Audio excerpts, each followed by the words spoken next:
സൂറത്തുൽ ഇൻസാനിലെ 2 വചനങ്ങൾ 11, 12 വചനങ്ങളാണ് ഞാൻ ഓതി വെച്ചത്. ഫവഖാഹുമുല്ലാഹു ശർറ ദാലിക്കൽ യൗം, ആ ദിവസത്തെ തിന്മയിൽ നിന്ന് അവരെ അല്ലാഹു സുബ്ഹാനഹു വ തആല കാത്തു സംരക്ഷിക്കും. വലഖാഹും നദറതൻ വസുറൂറ, പ്രസന്നതയും സന്തോഷവും അവർക്ക് അല്ലാഹു നൽകുകയും ചെയ്യും. വജസാഹും ബിമാ സബറു ജന്നതൻ വഹരീറ, അവർ ക്ഷമ കൈക്കൊണ്ടതിനാൽ അവർക്ക് അല്ലാഹു സുബ്ഹാനഹു വ തആല സ്വർഗ്ഗത്തോപ്പും പട്ടുവസ്ത്രങ്ങളും പ്രതിഫലമായി നൽകുകയും ചെയ്യും. ഇതാണ് ഈ 2 വചനങ്ങളുടെ സാരം. ഇത് ആർക്കാണ് നൽകുക, ഈ സൗഭാഗ്യം പരലോകത്ത് ലഭിക്കുന്നത് ആർക്കാണ് എന്ന് ഈ 2 വചനങ്ങളുടെ തൊട്ടു മുമ്പ് കുറച്ച് ലക്ഷണങ്ങൾ പറഞ്ഞുകൊണ്ട്, സ്വഭാവങ്ങൾ പറഞ്ഞുകൊണ്ട് അല്ലാഹു സുബ്ഹാനഹു വ തആല വിവരിക്കുന്നുണ്ട്. ആ വിവരണത്തിന് ശേഷമാണ് ഈ സൗഭാഗ്യത്തെ കുറിച്ച് പരാമർശിച്ചിട്ടുള്ളത്. ആ സ്വഭാവങ്ങൾ ഉൾക്കൊള്ളുന്നത് ആരാണ് എന്നുള്ളത് ആ സ്വഭാവങ്ങളുടെ പരിശോധനയിലൂടെ നമുക്ക് മനസ്സിലാകും. അവർ സ്വർഗാവകാശികളാണ്, സൗഭാഗ്യവാന്മാരാണ്, അവർ പുണ്യവാന്മാരുമാണ്. ഇന്നൽ അബ്റാറ യശ്റബൂന മിൻ കഅസിൻ കാന മിസാജുഹാ കാഫൂറ എന്ന് തുടങ്ങുകയാണ് ആ പുണ്യവന്മാരെ കുറിച്ച് പറഞ്ഞുകൊണ്ട്, അവർക്ക് കിട്ടുന്ന സൗഭാഗ്യങ്ങളെ കുറിച്ച്. ഇതിന് ശേഷം ഈ 2 വചനങ്ങൾക്ക് ശേഷം ഏതാണ്ട് ഒരു 10-11 വചനങ്ങൾ, 21ാമത്തെ വചനം വരെ സ്വർഗത്തിലെ സൗഭാഗ്യങ്ങളെ കുറിച്ചാണ് വിശദീകരിക്കുന്നത്. അതിലേക്കല്ല ഞാൻ കടക്കുന്നത്. ഈ സ്വഭാവങ്ങൾ എന്താണ് എന്ന് നമുക്ക് ഒന്ന് മനസ്സിലാക്കാം. അതിലൊരു പ്രധാന സ്വഭാവം കാലികമായി ഒരല്പസമയം ഒന്ന് വിശദീകരിക്കുകയും ചെയ്യുക എന്നുള്ളതാണ് ഉദ്ദേശിക്കുന്നത്. ഈ സൗഭാഗ്യം കരസ്ഥമാക്കുന്ന പുണ്യവാന്മാരുടെ സ്വഭാവങ്ങൾ ആദ്യം അല്ലാഹു സുബ്ഹാനഹു വ തആല പറഞ്ഞത് യൂഫൂന ബിന്നദിരീന, നേർച്ചകൾ നിറവേറ്റുന്നവരായിരിക്കും അവർ. ഒരു സ്വഭാവം അതാണ്, ആദ്യത്തെ സ്വഭാവം പറഞ്ഞത് അതാണ്. എന്നിട്ട് പറഞ്ഞത് വയഖാഫൂന യൗമൻ കാന ശർറുഹു മുസ്തതീറ, ആപത്ത് പടർന്നു പിടിക്കുന്ന ഒരു ദിവസത്തെ സംബന്ധിച്ച് ഭയപ്പെടുന്നവരാണവർ. പരലോകത്തെ ഭയപ്പെട്ടുകൊണ്ട് ജീവിക്കുന്ന സ്വഭാവക്കാരായിരിക്കും.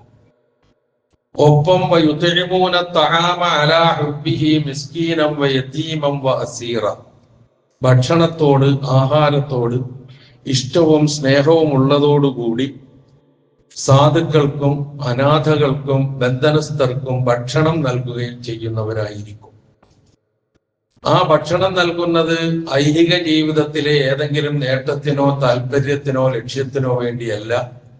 ഇന്നമാ നുത്ഇമുക്കും ലിവജ്ഹില്ലാഹി, ആ ഭക്ഷണം നൽകുന്നത് അള്ളാഹുവിന്റെ വജ്ഹിന് വേണ്ടിയിട്ടാണ്, അള്ളാഹുവിന്റെ തൃപ്തിക്ക് വേണ്ടിയിട്ടാണ്. ലാ നുരീദു മിൻകും ജസാഅൻ വലാ ശുക്കൂറ, ആർക്കാണോ അത് നൽകുന്നത് അതിന്റെ പേരിൽ അവരിൽ നിന്ന് എന്തെങ്കിലും നന്ദിയോ പ്രത്യുപകാരമോ ഞങ്ങൾ പ്രതീക്ഷിക്കുന്നില്ല എന്ന് പ്രഖ്യാപിച്ചുകൊണ്ട് ചെയ്യുന്നവരായിരിക്കും അവർ. പിന്നെ പറഞ്ഞത് ഇന്നാ നഖാഫു മിർ റബ്ബിനാ യൗമൻ അബൂസൻ ഖംതരീറ, മുഖം ചുളിച്ചു പോകുന്നതും ദുസ്സഹവുമായ രൂപത്തിലുള്ള ഒരു ദിവസത്തെ ഞങ്ങളുടെ രക്ഷിതാവിങ്കൽ നിന്ന് ഞങ്ങൾ ഭയപ്പെടുന്നവരാകുന്നു എന്ന് അവർ അത് ഉൾക്കൊള്ളുകയും ചെയ്യുന്നവരാകുന്നു എന്ന് പറയുന്നു. അപ്പൊ പ്രധാനമായും ഊന്നി പറഞ്ഞത് അള്ളാഹുവിനെ ഭയപ്പെട്ടുകൊണ്ടുള്ള ജീവിതം, സമൂഹത്തോടുള്ള ബാധ്യത നിറവേറ്റുന്ന സ്വഭാവം, അതോടൊപ്പം തന്നെ ഒന്നാമതായി എടുത്തു പറഞ്ഞത് യൂഫൂന ബിന്നദിർ, നേർച്ച നിറവേറ്റുന്നവരാണ്. ഞാൻ അതിനെക്കുറിച്ചാണ് ഇന്ന് ചില കാര്യങ്ങൾ സൂചിപ്പിക്കാൻ ആഗ്രഹിക്കുന്നത്. നേർച്ച എന്ന വാക്ക് സുപരിചിതമാണ്. അത് വീണ്ടും ഇന്ന് മുസ്ലിം സമൂഹത്തിനിടയിൽ വീണ്ടും ചർച്ചയ്ക്ക് വിഷയീഭവിച്ചു വന്നിട്ടുണ്ട്. അത് ഇടയ്ക്കിടെ വരാറുണ്ട്. ഇപ്പൊ ചർച്ചയിലേക്ക് കടന്നു വരാനുണ്ടായ കാരണം തിരൂർ പുതിയങ്ങാടി എന്ന് പറയുന്ന സ്ഥലത്തുള്ള ഒരു ജാറം, ആ ജാറത്തോടനുബന്ധിച്ചുള്ള ഉത്സവം എന്നേ ഞാൻ പറയുകയുള്ളൂ. ആ ഉത്സവത്തോടനുബന്ധിച്ച് ആനകളെ അണിനിരത്തി അതിൽ നിന്നൊരാന, 5-6 ആനകളുണ്ടായി, അതിൽ നിന്നൊരാന ഇടഞ്ഞ് രണ്ടുപേരെ ചുറ്റിപ്പിടിച്ച്, കൃത്യമായിട്ട് നമുക്കത് കാണാം, രണ്ടുപേരെ ചുരുട്ടിപ്പിടിക്കുന്നുണ്ട്. ഒരാള് എങ്ങനെയോ തെറിച്ചുപോയി, ഒരാൾ അതിന്റെ തുമ്പിക്കൈയിൽ തന്നെ ഉണ്ടായി, കൊടഞ്ഞു വലിച്ചൊരേറെറിഞ്ഞു. അപ്പോൾ മരിച്ചിട്ടുണ്ടായില്ല, ഇപ്പോൾ കേൾക്കുന്നത് അദ്ദേഹം മരണപ്പെട്ടു എന്നാണ്.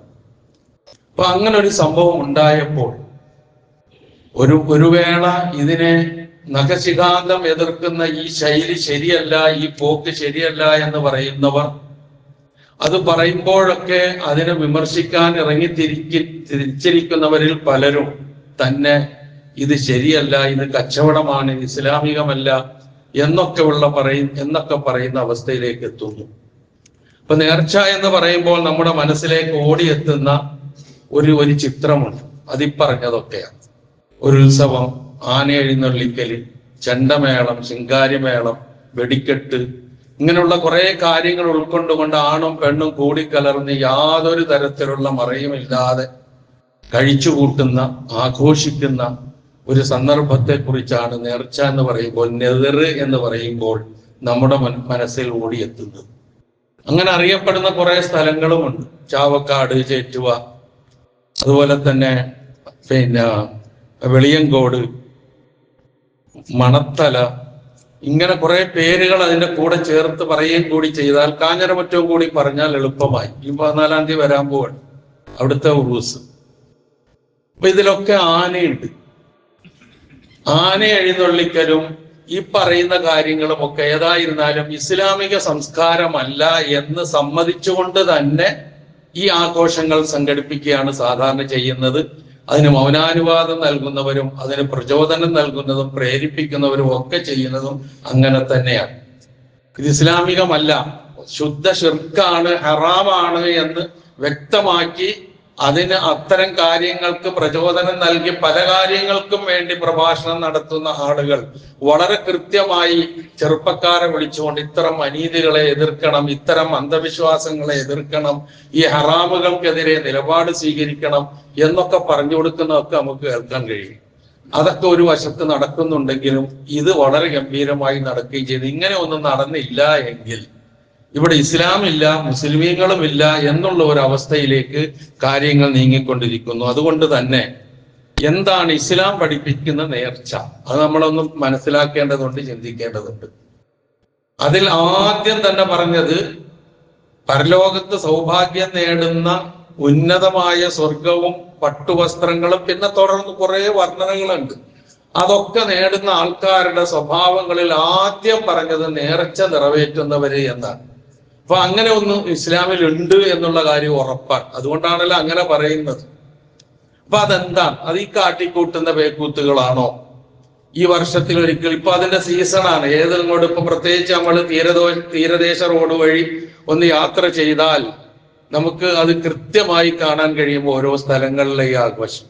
നമുക്ക് കോഴിക്കോട് എത്തിക്കഴിഞ്ഞാൽ ഇപ്പൊ അപ്പവാണിഭ നേർച്ച ഇവിടെ സമയമാണ്, അതിന്റെ ദിവസങ്ങളാണ് ഇപ്പോ നടന്നുകൊണ്ടിരിക്കും. ഇപ്പൊ അടുത്ത ദിവസം കോഴിക്കോട് പോയപ്പോൾ ബാനറുകളും ഈ പോസ്റ്ററുകളും എമ്പാടും കാണാൻ സാധിക്കുകയും ചെയ്തിട്ടുണ്ട്. അങ്ങനെ എല്ലാവരും അതിന് പ്രചോദനം നൽകുന്നു. ഇങ്ങനൊക്കെ ഒരു സംഭവം ഉണ്ടാകുമ്പോൾ പെട്ടെന്ന് ഒരു വിമർശനവും അല്ലെങ്കിൽ അത് ശരിയല്ല എന്ന് പറയലും കഴിഞ്ഞാൽ പിന്നെയും വരും. വർഷങ്ങൾക്ക് മുമ്പ് ചേറ്റുവയിൽ ഇതുപോലെ ഒരു ചന്ദനക്കുടം നടക്കുന്ന സന്ദർഭത്തില് ആന ഒരാളെ ശരിക്ക് കൊണ്ടുപോയി മതിലിൽ കൊണ്ടുപോയി ഇങ്ങനെ ഒട്ടിച്ചു വെച്ചത് നമ്മളൊക്കെ കണ്ടതാണ്, പത്രങ്ങളിൽ വായിച്ചതാണ്. അത് കഴിഞ്ഞു, കാലം കഴിഞ്ഞു, വർഷങ്ങൾ പിന്നിട്ടു, പിന്നെയും അത് ആവർത്തിക്കുകയാണ്. എന്നാൽ അതല്ല ഇസ്ലാമിലെ നേർച്ച എന്ന് പറയുന്നത്. പറഞ്ഞു കൊടുക്കാൻ ആദ്യം ഇതിന് അറിവുള്ള പണ്ഡിതന്മാർ തയ്യാറാകണം. ഇതല്ല നേർച്ച. അപ്പൊ അത് പറയുന്ന ഉടനെ ഒരു സംഗതി അപ്പോഴത്തേക്ക് കടന്നു വരും. എന്താണ്? ഖബർ സന്ദർശനം എന്നാണ് അതിന് പറയുന്നത്. ഓമനപ്പേരിടുന്നത് അങ്ങനെയാണ്. അപ്പൊ അത് പറഞ്ഞുകൊണ്ട് ഇതിലേക്ക് പോവുക.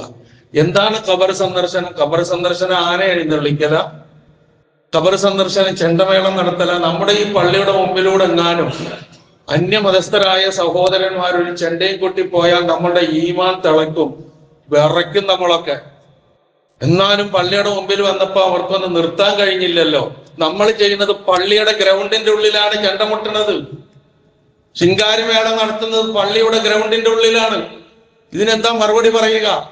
എന്ത് ചെയ്യാൻ കഴിയും? നമുക്ക് ആലോചിച്ച് നോക്കുക. നമ്മളിത് ഇങ്ങനെ പുറത്തൂടെ ഒന്ന് മുട്ടിക്കൊണ്ടു പോയാൽ നമ്മളുടെ ഹാലിളകും, ഈമാൻ വർദ്ധിക്കും. എന്തൊക്കെയാ പറയുന്നത് ചെയ്യുന്നതെന്നും അറിയില്ല. ഉള്ളിൽ തന്നെ മുട്ടിയാലോ ഒരു പ്രശ്നവും ഇല്ല. അത് ഇസ്ലാം ദീനാണ്. ഇത് വല്ലാത്ത ഒരു വിഷമമാണ് ഉണ്ടാക്കുന്ന കാര്യമാണ്, പറയാതിരിക്കാൻ വയ്യ. ഖബർ സിയാറത്ത് സുന്നത്താണ്, ആർക്കും ഒരു സംശയം വേണ്ട അക്കാര്യത്തില്. അത് ആരുടെ ഖബറ്? ഇങ്ങനെ കെട്ടിപ്പൊക്കിയ ഖബറുകളല്ല, മറിച്ച് നമ്മളുടെയൊക്കെ ജീവിക്കുന്ന നമ്മളുടെയൊക്കെ ഉറ്റവരും ഉടയവരെയും ഖബറടക്കപ്പെട്ട സ്ഥലങ്ങളുണ്ട്. ആ സ്ഥലങ്ങളിൽ, ആ പള്ളികളുടെ പരിസരത്തൂടെ നമ്മൾ പോകുമ്പോൾ അവർക്ക് സലാം പറഞ്ഞുകൊണ്ട് പോകണം. നാളെ ഞാൻ ഇതുപോലെ ഇവിടെ വന്ന് കിടക്കേണ്ടവനാണ് എന്ന് ഓർക്കണം. ഫഇന്നഹാ തുദക്കിറുക്കുമുൽ ആഖിറ, പരലോകത്തെ ഓർമ്മിപ്പിക്കാനാണ് ഖബർ സിയാറത്ത്. ഖബറിൽ അടക്കപ്പെട്ട ഉമ്മയാകാം, ഉപ്പയാകാം, ബന്ധുമിത്രാദികളാകാം, സ്നേഹിതനാകാം, ആരുമാകാം.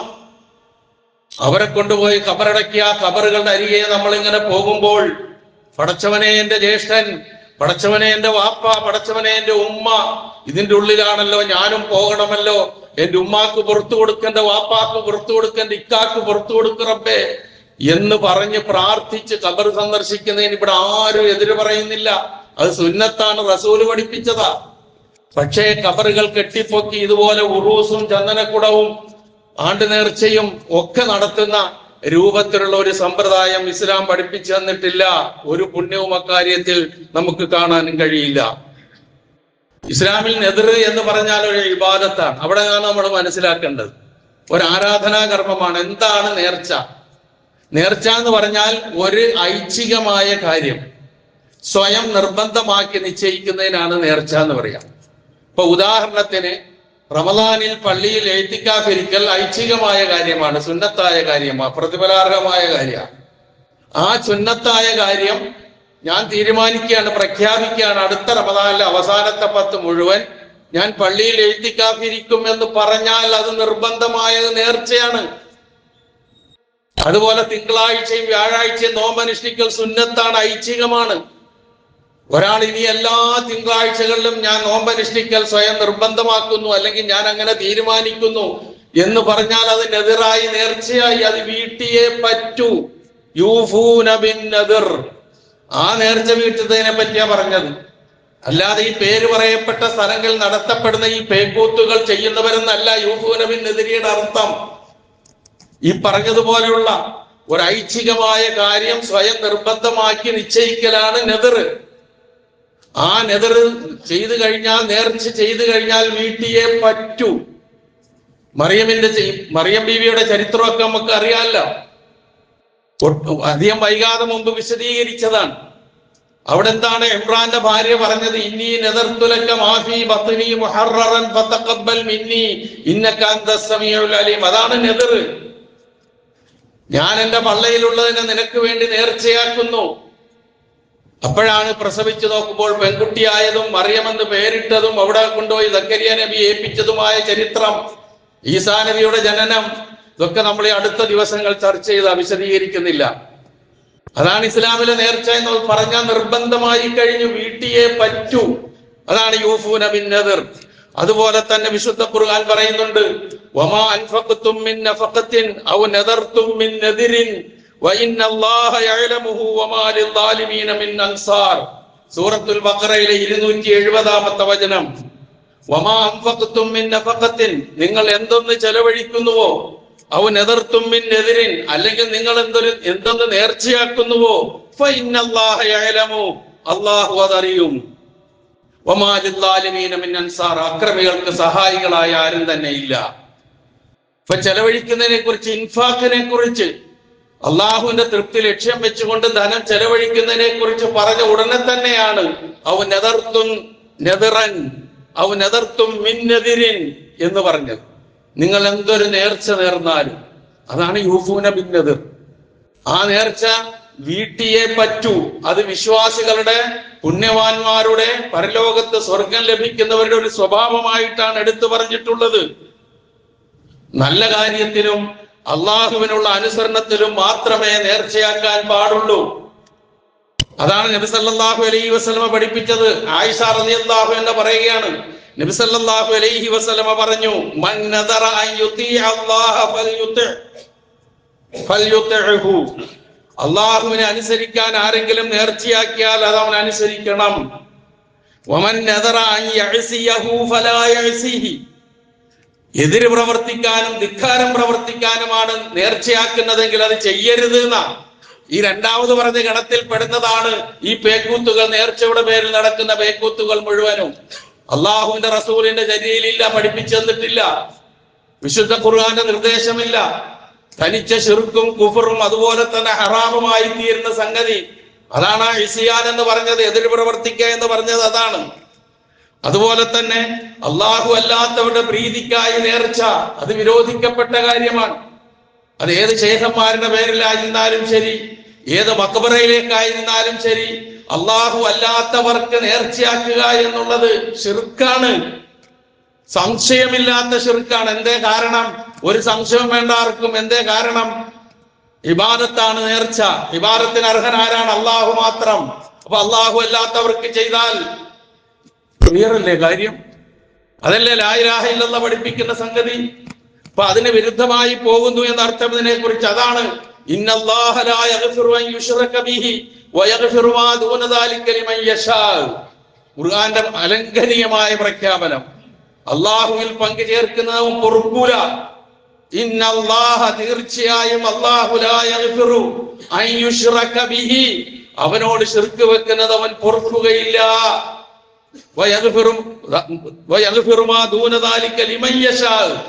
മറ്റുള്ള തെറ്റുകൾ അള്ളാഹു ഉദ്ദേശിക്കുന്നവർക്ക് അള്ളാഹു ഉദ്ദേശിച്ചാൽ അത് പുറത്തു കൊടുക്കും. ശിർക്ക് പൊറുക്കൂലല്ല. എന്തേ കാരണം? അവനിൽ പങ്കുചേർക്കലാണ്. എന്തവകാശം അതിന്? സൃഷ്ടികൾക്ക് എന്തവകാശം അതിന്? സൃഷ്ടാവിനല്ലേ ആരാധനകൾ ചെയ്യാൻ ആരാധനക്കർഹൻ സൃഷ്ടാവ് മാത്രമേ അല്ലേ? അതല്ലേ ലാ ഇലാഹ ഇല്ലല്ലാഹ് പറയുന്നത്? അതല്ലേ അശ്ഹദു അല്ലാ ഇലാഹ ഇല്ലല്ലാഹയുടെ പ്രഖ്യാപനം? അതിന് വിരുദ്ധമല്ലേ ഇതൊക്കെ? അപ്പൊ അതുകൊണ്ട് അത് പൊറുക്കൂല എന്ന് തന്നെയാണ് പറഞ്ഞത്. പിന്നെന്താണ്? നേർച്ചയെ കുറിച്ച് നബി സല്ലല്ലാഹു അലൈഹി വസല്ലം പറഞ്ഞ ഒരു കാര്യമുണ്ട്. ഇന്നൻ നദറ ലാ യുഖദ്ദിമു ശൈഅൻ വലാ യുഅഖിർ ഫഇന്നമാ യുസ്തഖ്റജു മിൻ മാലിൽ ബഖീൽ. നബി സല്ലല്ലാഹു അലൈഹി വസല്ലമ ഇത്തരത്തിൽ ഇങ്ങനെയുള്ള നേർച്ചകളെ കുറിച്ച് പരാമർശിച്ച വചനം വളരെ ശ്രദ്ധേയമാണ്. നേർച്ച ഒരു കാര്യത്തെ, അള്ളാഹുവിന്റെ ഖദറിനെ, അള്ളാഹുവിന്റെ ഖദായിനെ മുന്തിക്കോ ബിന്ദിക്കോ ഒന്നും ചെയ്യില്ല. ലാ യുഖദ്ദിമു ശൈഅൻ വലാ യുഅഖിർ. പിന്നെന്താ ഒരു ഗുണം? ഫഇന്നമാ യുസ്തഖ്റജു മിൻ മാലിൽ ബഖീൽ. പിശുക്കന്റെ സ്വത്ത് പുറത്തേക്ക് കൊണ്ടുവരാൻ മാത്രമേ ഇത് ഉതവുകയുള്ളൂ. അള്ളാഹുവിന് വേണ്ടി എന്തെങ്കിലും ചെയ്യാൻ പറഞ്ഞാൽ, ഒരു പള്ളിക്ക് വേണ്ടി ചെയ്യാൻ പറഞ്ഞാൽ, ഒരു സാധുവിന് വീടുണ്ടാക്കി കൊടുക്കാൻ വേണ്ടി പറഞ്ഞാൽ, അതിനൊന്നും തയ്യാറാകാത്ത ആളുകൾ ഏതെങ്കിലും ആരുടെയെങ്കിലും ഒക്കെ പേരിലുള്ള നേർച്ച ഒന്ന് പറഞ്ഞു നോക്ക്, എത്ര സ്വത്ത് വേണമെങ്കിലും പുറത്തേക്ക് വരും. എത്ര കൃത്യമാണ് റസൂലിന്റെ വിലയിരുത്തല്. ഒന്നും ലാ യുഖദ്ദിറു ശൈഅൻ വലാ യുഅഖിർ ഇന്നമാ യുസ്തഖ്റജു മിൻ മാലിൽ ബഖീൽ. അതാണ് പ്രവാചകൻ അതിനെ കുറിച്ച് പറഞ്ഞു വെച്ച കാര്യം. ചിന്തിച്ചു നോക്കുക, നമ്മൾ ഓരോ വാക്കുകളും പ്രവാചകൻ പറഞ്ഞു വെച്ചത് എത്ര കൃത്യമാണ്. ആലോചിച്ചോ? എത്രയോ അനുഭവങ്ങൾ നമുക്കൊക്കെ ഉണ്ടാകും അതുമായി ബന്ധപ്പെട്ട്. അതിലേക്കൊന്നും ഞാൻ കടന്നു പോകുന്നില്ല. അപ്പൊ നേർച്ച നിറവേറ്റേണ്ടതാണ്, ഇബാദത്താണ്. അതിന്റെ നിർവചനം ഞാൻ പറഞ്ഞു തന്നു, ഉദാഹരണവും പറഞ്ഞു. അങ്ങനെ ഒന്ന് ചെയ്തു കഴിഞ്ഞാൽ, ഒരാൾ ചെയ്തു കഴിഞ്ഞാൽ അത് വീട്ടിയേ തീരൂ. അങ്ങനെ വീട്ടുന്നവർ പുണ്യവാന്മാരുടെ കൂട്ടത്തിൽപ്പെട്ടവരാണ്. അവർ സൗഭാഗ്യത്തിന് അർഹരാണ്, സ്വർഗത്തിന് അർഹരാണ്. അതാണ് ഖുർആൻ അവിടെ പറഞ്ഞു വെച്ചതിന്റെ സാരം. ഇനി നോക്കുക, നാം നേർച്ച നേർന്നിട്ട് മനഃപൂർവ്വം വീട്ടാതിരിക്കുകയോ ലംഘിക്കുകയോ ചെയ്താൽ അതിന് പ്രായശ്ചിത്തം കൊടുക്കണം. അത്ര പ്രാധാന്യമുള്ള സംഗതി അത്. സത്യം ചെയ്തിട്ട് ആ സത്യം നിറവേറ്റാതിരുന്നാൽ അതിന് പ്രായശ്ചിത്തം കൊടുക്കണമെന്ന് പഠിപ്പിച്ചു വിശുദ്ധ ഖുർആൻ. പ്രവാചക തിരുമേനി സല്ലല്ലാഹു അലൈഹി വസല്ലമ പറയുന്നു, കഫാറത്തുൻ നദിരി കഫാറത്തുൽ യമീൻ. നേർച്ചയുടെ പ്രായശ്ചിത്തം, നേർച്ച ചെയ്തിട്ട് ഈ ഇബാദത്തായ നേർച്ച, ഉദാഹരണങ്ങൾ പറഞ്ഞതുപോലുള്ള എന്തെങ്കിലും പറഞ്ഞിട്ടത് ചെയ്യാതിരുന്നാൽ, അത് ചെയ്യാത്തതിന്റെ പേരിൽ അതിന് പ്രായശ്ചിത്തം നൽകണം, കഫാറത്ത് നൽകണം. അതിന്റെ കഫാറത്ത് എന്താണ്? സത്യം ചെയ്താൽ ലംഘിക്കുന്നതിന്റെ കഫാറത്താണ് ഈ നേർച്ച നേർന്നാൽ അത് വീട്ടാതിരുന്നാലുള്ള പിന്നെ കഫാറത്ത്. അത് ഖുർആൻ വ്യക്തമാക്കി പറയുന്നുണ്ട്. ഫകഫാറത്തുഹു ഇത്ആമു 10 മസാകീന മിൻ ഔസതി മാ തുത്ഇമൂന അഹ്ലീകും ഔ കിസ്വത്തുഹും ഔ തഹരീറു റഖബ ഫമൻ ലം യജിദ് ഫസിയാമു 3 അയ്യാം ദാലിക കഫാറത്തു അയ്മാനിക്കും ഇദാ ഹലഫ്തും വഹഫദു അയ്മാനക്കും. സൂറത്തുൽ മാഇദയിലെ 89-ാമത്തെ വചനമാണ് ഈ പിന്നെ സത്യം ചെയ്യലുമായി ബന്ധപ്പെട്ട് അതിന്റെ പ്രായശ്ചിത്തം പരാമർശിക്കുന്ന വചനം. അതിൽ അവസാന ഭാഗമാണ് ഞാൻ എന്റെ പ്രായശ്ചിത്തം മാത്രമാണ് ഞാൻ എടുത്തു പറയാം. അതിന് മുമ്പ് കുറെ കാര്യങ്ങൾ പറയുന്നുണ്ട്. അപ്പൊ സത്യം ചെയ്താൽ ലംഘിച്ചു കഴിഞ്ഞാൽ അതിന് കഫാറത്ത് കൊടുക്കണം. നമ്മൾ നിസ്സാരമായി കാണുന്ന ഒരു കാര്യമാണിത്. എത്രയോ സത്യം നമ്മൾ ചെയ്തു, ഞാനത് ചെയ്യൂല, ഞാനത് ചെയ്യൂല എന്ന് പറഞ്ഞതിന് ശേഷം ചെയ്യുകയും ചെയ്യും എന്ന് പറഞ്ഞതിന് ശേഷം ചെയ്യാതിരിക്കുകയും ചെയ്യല് സത്യം ചെയ്യുന്നതിന്റെ പിന്നെ ലംഘിക്കലാണ്. ഖുർആനും ഹദീസും ഒരുപാട് വിശകലനം ചെയ്യുന്നുണ്ട് അക്കാര്യം. അതല്ലല്ലോ ഇപ്പൊ നമ്മുടെ വിഷയം. ഇപ്പൊ ഇവിടെ നേർച്ച നേർന്നിട്ട് നിറവേറ്റാതിരുന്നാൽ അതിന്റെ പ്രായശ്ചിത്തം 10 സാധുക്കൾക്ക് ഭക്ഷണം കൊടുക്കുക, അല്ലെങ്കിൽ 10 പേർക്ക് വസ്ത്രം നൽകുക, അല്ലെങ്കിൽ അടിമയെ മോചിപ്പിക്കുക. ഇത് 3ഉം അസാധ്യമാണെങ്കിൽ 3 ദിവസം തുടർച്ചയായി നോമ്പനുഷ്ഠിക്കുക. ഇതാണ് സത്യം ചെയ്ത് ലംഘിച്ചാലുള്ള പ്രായശ്ചിത്തം, കഫാറത്ത്. ഇത് തന്നെയാണ് നേർച്ച നേർന്നിട്ട് വീട്ടാതിരുന്നാലുള്ള പ്രായശ്ചിത്തവും. ഇതാണ് കൃത്യമായി അപ്പൊ നിസ്സാര കാര്യമല്ല എന്ന് മനസ്സിലായല്ലോ. അത്ര ഒരു കഫാറത്ത് പോലും നൽകേണ്ട കുറ്റമായി മാറുന്നു എങ്കിൽ ആ ഇബാദത്തിന്റെ ശ്രേഷ്ഠത നമ്മൾ മനസ്സിലാക്കണം. അതാണ് ഇത് അള്ളാഹു അല്ലാത്തവർക്ക് നൽകിക്കൊണ്ട് കൃത്യമായി പഠിപ്പിക്കപ്പെട്ട നെതിർ എന്താണോ അതിൽ നിന്ന് നമ്മൾ അകന്നു പോകുന്നത്. തന്നെയുമല്ല, അള്ളാഹുവിന്റെ തൃപ്തി വജ്ഹിന് വേണ്ടി അല്ലാതെ നേർച്ച ഉണ്ടായിക്കൂടാ. നബി സല്ലല്ലാഹു അലൈഹി വസല്ലം പറയുന്നു, ലാ നദറ ഇല്ലാ ഫീമാ യുബ്തഗാ വജ്ഹുല്ലാഹ്.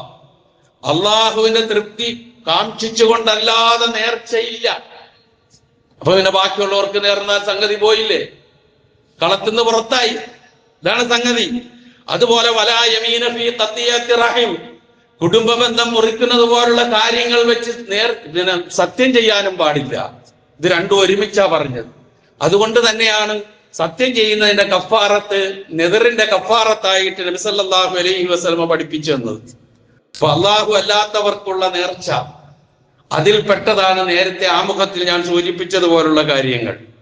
ഇവിടെ സംഭവിക്കുന്നത് എന്താ? യഥാർത്ഥ നേർച്ച വിസ്മരിക്കപ്പെടുന്നു, ആ ഇബാദത്ത് അവഗണിക്കപ്പെടുന്നു, അതിന് അതിൻ്റെതായ പ്രാമുഖ്യവും പ്രാധാന്യവും നൽകാതെ പോകുന്നു. അരുത് എന്ന് പറഞ്ഞത് ചെയ്തുകൊണ്ടിരിക്കുന്നു എമ്പാടും. അതിനെക്കുറിച്ച് ബോധവൽക്കരണം നടത്തേണ്ട ആളുകൾ ചെയ്യുന്നത് എന്താണ്? ആന ഇടഞ്ഞതുമായി ബന്ധപ്പെട്ട് മുമ്പ് കാലങ്ങളിലൊക്കെ ഇങ്ങനെ ആന എഴുന്നള്ളിക്കുന്നതുമായി ബന്ധപ്പെട്ട് ചോദ്യങ്ങൾ ചോദിക്കുമ്പോൾ അതിനെന്താ തെറ്റ്? ഖുർആനിൽ ആനയെ കുറിച്ച് പറഞ്ഞിട്ടില്ലേ എന്ന് ചോദിച്ചാൽ മതിയല്ലോ. അത് കേൾക്കുന്ന ആൾക്കാർക്ക് രസമാണ്. ശരിയാണ്, ഖുർആനിൽ ആനയെ കുറിച്ച് പറഞ്ഞിട്ടുണ്ട്. ഏതാ പറഞ്ഞത്? അലം തർ കൈഫ ഫഅല റബ്ബുക ബിഅസ്ഹാബിൽ ഫീൽ. ഇതൊരു വലിയ സംഭവമാണ്. അത് ആനക്കാരെ പ്രശംസിച്ചതല്ല, ആനയെ നശിപ്പിച്ചതിനെ കുറിച്ചാണ് അവിടെ പരാമർശിച്ചിട്ടുള്ളത്. അതാണ് ആ അധ്യായം. അള്ളാഹുവിന്റെ കഅബ പൊളിക്കാൻ വേണ്ടി ഇറങ്ങിത്തിരിച്ച, അതിനു മുമ്പിൽ നിർത്തിക്കൊണ്ടുവന്ന ആനപ്പടയെ അബാബീൽ കൊണ്ട് തകർത്തതാണ് അള്ളാഹു. അത് ആന എഴുന്നള്ളിക്കുന്നതിന് തെളിവായി ഉദ്ധരിക്കാൻ പറ്റുമോ? ഇതൊക്കെയാണ് സമൂഹത്തിന്റെ അവസ്ഥ. ഇങ്ങനെ പറഞ്ഞു കൊടുക്കുക. അല്ലെങ്കിൽ ഇന്ന ശൈഖ് ഇന്ന വഴിയിലൂടെ കാട്ടിലൂടെ ഇങ്ങനെ കടന്നു പോകുമ്പോൾ ആനയുടെ ശല്യം കൊണ്ട് സൂക്ഷിക്കണമെന്ന് പറഞ്ഞപ്പോൾ 3-4 കഷ്ണം കരിമ്പിന്റെ കഷ്ണം കൊണ്ടുവരാൻ പറയുന്നു.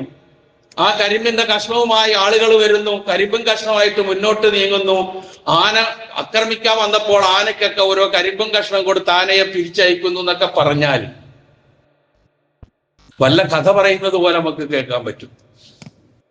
ഇതൊക്കെയാണ് ഇതിനൊക്കെ ന്യായീകരിച്ചുകൊണ്ട് പറയുന്ന ആൾക്കാർ ചെയ്യുന്ന കാര്യങ്ങൾ. അങ്ങനെയുള്ള ആള് ഉള്ള സ്ഥലത്തല്ലേ ഒന്നിനെ ചുരുട്ടി വലിച്ചെറിഞ്ഞത്? ആ ആളതിനകത്തുണ്ടല്ലോ, അയാൾക്ക് വേണ്ടിയല്ലേ ഈ ചെയ്തത് മുഴുവൻ, ആരായിരുന്നാലും. എന്നിട്ട് എന്തേ സംഭവിച്ചത്? ഇതൊന്നും ചിന്തിക്കൂല. കാരണം അന്ധവിശ്വാസങ്ങൾക്ക് ചിന്തയ്ക്ക് സ്ഥാനമില്ല. അതുകൊണ്ടാണ് ഈ ഖബർ കെട്ടിപ്പൊക്കലും അതുമായി ബന്ധപ്പെട്ട കാര്യങ്ങളെയും ശക്തമായി വളരെ നേരത്തെ തന്നെ അല്ലാഹുവിന്റെ റസൂല് വളരെ ശക്തമായ ഭാഷയിൽ ഉണർത്തിയിരുന്നത്. സമൂഹത്തോട് പ്രവാചകൻ പറഞ്ഞു, ലാ തജാലു ഖബരി ഈദ, എന്റെ ഖബറിനെ നിങ്ങൾ ആഘോഷ സ്ഥലമാക്കരുത്. ഒരു പരിധി വരെ സൗദി അറേബ്യയിൽ അത് നടക്കുന്നത് നമുക്ക് മനസ്സിലാക്കാൻ കഴിയും. പൂർണ്ണമായും ഉണ്ട് എന്ന് പറയാൻ ഞാൻ തയ്യാറല്ല. കാരണം ആരും കാണാതെ പലതും ചെയ്യുന്നത് നമുക്ക് അവിടെ കാണാൻ കഴിയും. ഇത്രയെങ്കിലും പിടിച്ചു നിർത്തുന്ന ഒരു അവസ്ഥ ഉണ്ട് എങ്കിൽ അത് തൗഹീദില് ലാ ഇലാഹ ഇല്ലല്ലയുള്ള വിശ്വാസം കറകളഞ്ഞ ഒരു ഭരണകൂടം അവിടെ നിലനിൽക്കുന്നു എന്നതാണ്. ഇല്ലെങ്കിൽ അത് എന്നോ എന്തൊക്കെയോ ആയി പോകുമായിരുന്നു. പിന്നെ റസൂലിന്റെ ഈ പ്രാർത്ഥനയും, അല്ലാഹുമ്മ ലാ തജഅൽ ഖബരി വസനൻ യുഅബദ്, അല്ലാഹുവേ എന്റെ ഖബറിനെ ആരാധിക്കപ്പെടുന്ന ഒരു ബിംബമാക്കരുതേ എന്ന് റസൂൽ പ്രാർത്ഥിച്ചിട്ടാ പോയത്. അത്രമാത്രം കാഴ്ചപ്പാടോടുകൂടി റസൂൽ സല്ലല്ലാഹു അലൈഹി വസല്ലമ പറയുന്നു, പ്രാർത്ഥിക്കുന്നു. എന്തേ കാരണം? ഇതൊക്കെ തൗഹീദിൽ നിന്നുള്ള വ്യതിചലനമാണ്, ലാ ഇലാഹ ഇല്ലല്ലഹയ്ക്ക് വിരുദ്ധമായ കാര്യങ്ങളാണ്, മനുഷ്യനെ ശിർക്കിലേക്ക് കൊണ്ടുപോയി കൂട്ടുന്ന കാര്യമാണ്. അതുകൊണ്ട് തന്നെയാണ് നബി സല്ലല്ലാഹു അലൈഹി വസല്ലമ ഈ സമൂഹത്തിലെ രണ്ട് വിഭാഗത്തിന്റെ പേരെടുത്ത് പറഞ്ഞുകൊണ്ട് അവർ അള്ളാഹുവിന്റെ ശാപത്തിന് അർഹരായിരിക്കുന്നു, അൽ യഹൂദു വൻ നസാറ. എന്തേ കാരണം? ഇത്തഖദൂ ഖുബൂറ അംബിയാഇഹിം വസാലിഹീഹിം മസാജിദ്, അവരിലെ സജ്ജനങ്ങളുടെയും അവരിലെ പ്രവാചകന്മാരുടെയും ഖബറിടങ്ങളെ ആരാധനാ സ്ഥലങ്ങളാക്കി മാറ്റിയതാണ് ശാപത്തിന് വിധേയമായത്. ഈ ഉമ്മത്ത് രക്ഷപ്പെടണമെങ്കിൽ ഈ ജാതി കാര്യങ്ങളിൽ നിന്ന് രക്ഷ നേടാതെ നിർവാഹമില്ല. അതുകൊണ്ടാണല്ലേ എല്ലാവരുടെയും ഭത്സനങ്ങൾ ഇങ്ങനെ നമുക്ക് കേൾക്കേണ്ടി വരുന്നത്. ഏത് തരത്തിലുള്ള ഭത്സനങ്ങൾ? എല്ലാ തരത്തിലുള്ള ഭത്സനങ്ങളും കേൾക്കേണ്ടി വരുന്നുണ്ട്. അത് നമ്മളായി നമ്മുടെ ഐഡന്റിറ്റി നിലനിർത്തിക്കൊണ്ട് നമ്മളായി നിലനിൽക്കാത്തിടത്തോളം കാലം അതിനെ ഒന്നും അതിജയിക്കാൻ അത്ര വേഗമൊന്നും കഴിയില്ല. ഇതും കൂടി ഇതിന്റെ കൂട്ടത്തിൽ നമ്മളൊന്ന് ചേർത്ത് വായിച്ചോളി, പഠിച്ചോളി. അപ്പം എന്താണ് നേർച്ച എന്നും ഇസ്ലാം പഠിപ്പിച്ച നേർച്ച എന്താണെന്ന് മനസ്സിലാക്കിക്കൊണ്ട് അതിനനുസരിച്ച് നമ്മളുടെ ജീവിതത്തെ ചിട്ടപ്പെടുത്തുക. ഇസ്ലാം വിരോധിച്ച, ഹറാമാണ് അല്ലെങ്കിൽ അരുത് എന്ന് പഠിപ്പിച്ച ഈ തലതിരിഞ്ഞ നേർച്ചയോടൊപ്പം നിൽക്കുന്ന, അത് ഏത് നാട്ടിലുള്ളതായിരുന്നാലും ശരി, അതിനോടൊപ്പം നിൽക്കുന്ന, അതിനോടൊട്ടി നിൽക്കുന്ന, ആ സ്ഥലങ്ങളിലേക്ക് നേർച്ചകൾ നൽകിയേക്കുന്ന, കൊടുക്കുന്ന ആ രൂപത്തിലുള്ള സമ്പ്രദായങ്ങളിൽ നിന്ന് എത്ര പെട്ടെന്ന് വിട്ടു നിൽക്കുന്നു അത്രയും ഗുണം ഇഹത്തിലും പരത്തിലും നമുക്കുണ്ടാകും. അല്ലാഹു സുബ്ഹാനഹു വ തആല യൂഫൂന ബിൻ നദിരി എന്ന് പറഞ്ഞ ആ നെതിർ എന്താണോ അത് അതേപോലെ മനസ്സിലാക്കി ജീവിതത്തിൽ പകർത്തി അതിന് വിരുദ്ധമായ ചിന്തകളിൽ നിന്ന് അകന്നു നിൽക്കാനുള്ള തൗഫീഖ് നമുക്ക് ഏവർക്കും പ്രദാനം ചെയ്തു തരുമാറാകട്ടെ. ഏത് കാര്യവും കൈകാര്യം ചെയ്യുന്നവർ, അത് ഭരണകൂടത്തിലുള്ളവരായിരുന്നാലും ശരി, നീതിന്യായ വ്യവസ്ഥയിലുള്ളവരായിരുന്നാലും ശരി, കുടുംബത്തിന് നേതൃത്വം കൊടുക്കുന്നവരായിരുന്നാലും ശരി, സംഘടനകൾക്ക് നേതൃത്വം കൊടുക്കുന്നവരായിരുന്നാലും ശരി, ആരായിരുന്നാലും ശരി, അവരിൽ നിന്ന് എപ്പോഴും ഉണ്ടാകേണ്ട ഒരു കാര്യമാണ് വിവേചന ഇല്ലാത്ത നീതിയിൽ അധിഷ്ഠിതമായ കാര്യങ്ങൾ. അത് കോടതിയാണെങ്കിൽ അങ്ങനെ, ഭരണകൂടമാണെങ്കിൽ അങ്ങനെ, നേരത്തെ പറഞ്ഞ പോലുള്ള ഏത് വേദികളിൽപ്പെട്ടവരാണെങ്കിലും അത് ശ്രദ്ധിച്ചുകൊണ്ട് മുന്നോട്ട് പോകേണ്ടതുണ്ട്.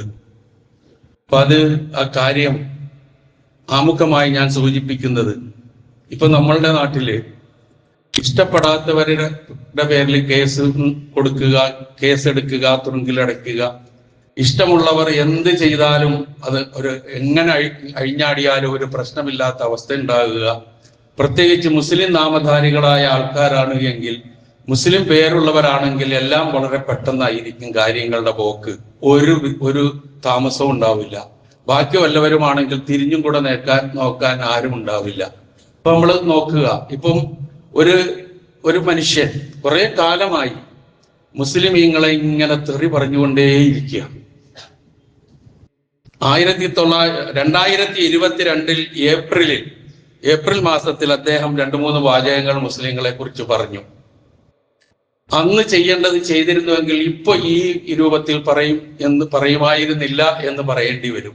അന്ന് അദ്ദേഹം പറഞ്ഞത് നമ്മളാരും മറന്നിട്ടില്ല. അത് മുസ്ലിങ്ങൾ അവരുടെ ജനസംഖ്യ വർദ്ധിപ്പിച്ച് ഇതൊരു മുസ്ലിം രാഷ്ട്രമാക്കാൻ ശ്രമിക്കുന്നു. ആരാണെന്ന് പേരൊന്നും ഞാൻ പറയുന്നില്ല. മുസ്ലിം കച്ചവടക്കാർ അവരുടെ സ്ഥാപനങ്ങൾ അമുസ്ലിം മേഖലകളിൽ സ്ഥാപിച്ച് അവരുടെ സമ്പത്ത് കവർന്നു കൊണ്ടുപോകുന്നു. കച്ചവടം ചെയ്യുന്ന മുസ്ലിങ്ങൾ പാനീയങ്ങളിൽ വന്ധ്യത വരുത്താൻ മരുന്നുകൾ ബോധപൂർവം കലർത്തുന്നു. ഇത് 2022 ഏപ്രിൽ നടത്തിയ ഒരു പ്രസ്താവനയാണ്. വല്ലതും ചെയ്തോ? ഇത് വർഗീയതയല്ലേ ഈ പറയുന്നത്? ശുദ്ധമായ വർഗീയത, ഒരു വിഭാഗത്തെ താറടിച്ച് കാണിക്കുന്ന നിലയിലുള്ള സംസാരമല്ലേ ഇത്? വല്ല സംശയമുണ്ടോ ഇത്? അത് തന്നെ വീണ്ടും കയറി ചാനലുകളിൽ ഇരുന്നു കൊണ്ട് പാകിസ്ഥാനിൽ പോയിക്കോ, ഇടതുവശത്തേക്ക് മുണ്ടെടുക്കുന്നവൻ, എന്തെല്ലാം ഭാഷകളാണ് അതിൽ പറഞ്ഞിട്ടുള്ളത്. മെമ്പറിൽ നിന്ന് പറയാൻ പറ്റൂല ജാതി ഭാഷകൾ. അങ്ങനെയൊക്കെ പറഞ്ഞിട്ട് കേസ് കൊടുത്തിട്ട് KCR ചെയ്യാനുള്ള ധൈര്യം കാണിക്കുന്നില്ല. ഇതാണ് വിവേചനം എന്ന് പറയുന്നത്, ഇതാണ് അവഗണന എന്ന് പറയുന്നത്.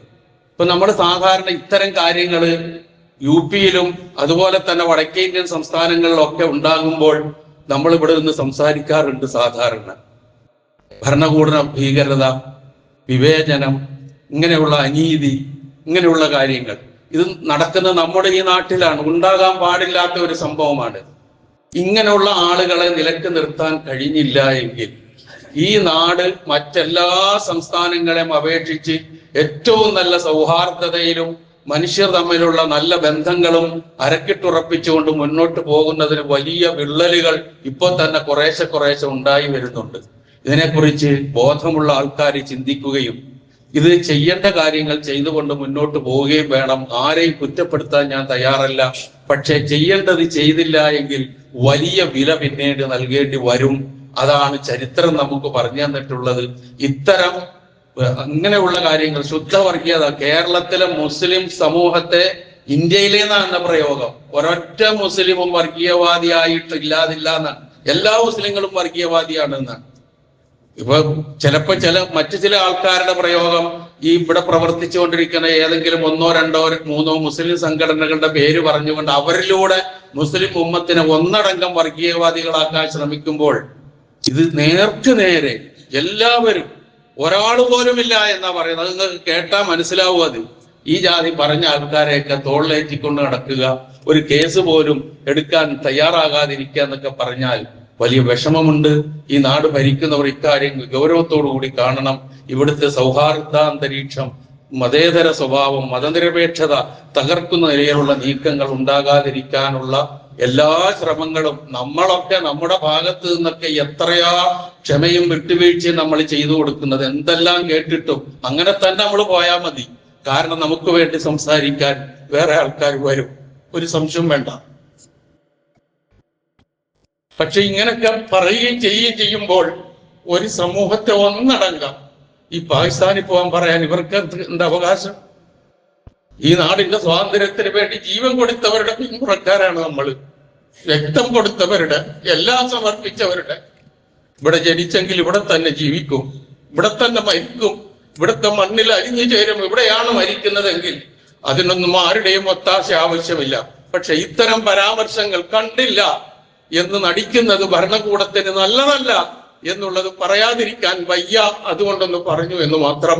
അല്ലാഹു സുബ്ഹാനഹു വ തആല എല്ലാവിധത്തിലുള്ള പ്രയാസങ്ങളിൽ നിന്നും കരകയറുവാൻ നമുക്ക് തൗഫീഖ് നൽകുമാറാകട്ടെ. എല്ലാവിധത്തിലുള്ള ബുദ്ധിമുട്ടുകളെയും അതിജയിച്ച് മുന്നോട്ട് പോകാൻ സർവശക്തൻ നമുക്ക് തുണ നൽകുമാറാകട്ടെ. അള്ളാഹുവിന്റെ സഹായമുണ്ട് എങ്കിൽ മറ്റാരുടെയും സഹായം നമുക്ക് ആവശ്യമില്ല എന്ന് വിശ്വസിക്കുന്നവരാണ്. ആ സഹായത്തിന് അർഹത നേടുവാൻ ഞാൻ ഒന്നാമത്തെ ഖുത്ബയിൽ സൂചിപ്പിച്ചതുപോലെ നമ്മൾ ചെയ്യേണ്ടത് ചെയ്ത് നമ്മുടെ ഐഡന്റിറ്റിയും വ്യക്തിത്വമൊക്കെ നിലനിർത്തി നമ്മൾ മുന്നോട്ട് പോവുക. അതിന് അല്ലാഹു സുബ്ഹാനഹു വ തആല നമ്മെ അനുഗ്രഹിക്കുമാറാകട്ടെ. അറിഞ്ഞോ അറിയാതെയോ നമ്മിൽ നിന്ന് വന്നുപോയ എല്ലാ തെറ്റുകുറ്റങ്ങളെയും അള്ളാഹു നമുക്ക് പുറത്തു മാപ്പാക്കി തരുമാറാകട്ടെ. നമ്മിൽ നിന്ന് മരണപ്പെട്ടു പോരുടെ പാപങ്ങൾ അള്ളാഹു പുറത്തു കൊടുക്കുമാറാകട്ടെ. കഴിഞ്ഞ ആഴ്ചയിൽ 2 മരണങ്ങൾ, അതിലൊന്ന് നമ്മുടെ ഈ യത്തീംഖാനയിൽ പഠിച്ചുപോയ അൻസാർ എന്ന് പറയുന്ന ചെറുപ്പക്കാരൻ മരണപ്പെട്ടു. ജനാസക്കും നിസ്കാരത്തിനും ഒക്കെ പോയതാണ്. അതുപോലെ തന്നെ മറ്റൊരു പൂർവ്വ വിദ്യാർത്ഥിയുടെ ഉമ്മ മരണപ്പെട്ടു. നമ്മളുമായി ബന്ധപ്പെട്ടവരായതുകൊണ്ട് പ്രത്യേകം അവരെ അനുസ്മരിക്കുകയാണ്. അല്ലാഹു സുബ്ഹാനഹു വ തആല രണ്ടാൾക്കും മഗ്ഫിറത്തും റഹ്മത്തും നൽകുമാറാകട്ടെ. അവർക്ക് അള്ളാഹു എല്ലാ ഹസനാത്തുകളും സ്വീകരിക്കുകയും സയ്യിആത്തുകൾ അള്ളാഹു പുറത്തു മാപ്പാക്കി കൊടുക്കുകയും ചെയ്യുമാറാകട്ടെ. ആ ചെറുപ്പക്കാരന്റെ മരണം മൂലം അനാഥമായ കുടുംബത്തിന് അള്ളാഹു സുബ്ഹാനഹു വ തആല സർവ്വവിധത്തിലുള്ള സമാധാനവും ശാന്തിയും നൽകി അനുഗ്രഹിക്കുമാറാകട്ടെ. എല്ലാവിധത്തിലുള്ള പ്രയാസങ്ങളിൽ നിന്നും ഏവരെയും അള്ളാഹു കാത്തുരക്ഷിക്കുമാറാകട്ടെ. സർവോപരി ഇസ്ലാമിനും മുസ്ലിം ഉമ്മത്തിനും അള്ളാഹു ഇസ്സത്തിനെ പ്രദാനം ചെയ്യുമാറാകട്ടെ. അല്ലാഹുമ്മ ഗ്ഫിർ ലിൽ മുഅ്മിനീന വൽ മുഅ്മിനാത്ത് വൽ മുസ്ലിമീന വൽ മുസ്ലിമാത്ത് الأحياء منهم والأموات إنك مجيب الدعوات ويا قاضي الحاجات اللهم أعز الإسلام والمسلمين وأذل الشرك والمشركين اللهم أعز الإسلام والمسلمين وأذل الشرك والمشركين اللهم أعز الإسلام والمسلمين وأذل الشرك والمشركين اللهم أجرنا من النار اللهم أجرنا من النار اللهم أجرنا من النار ربنا اغفر لنا ولإخواننا الذين سبقونا بالإيمان ولا تجعل في قلوبنا غلا للذين آمنوا ربنا إنك رؤوف رحيم ربنا آتنا في الدنيا حسنة وفي الآخرة حسنة وقنا عذاب النار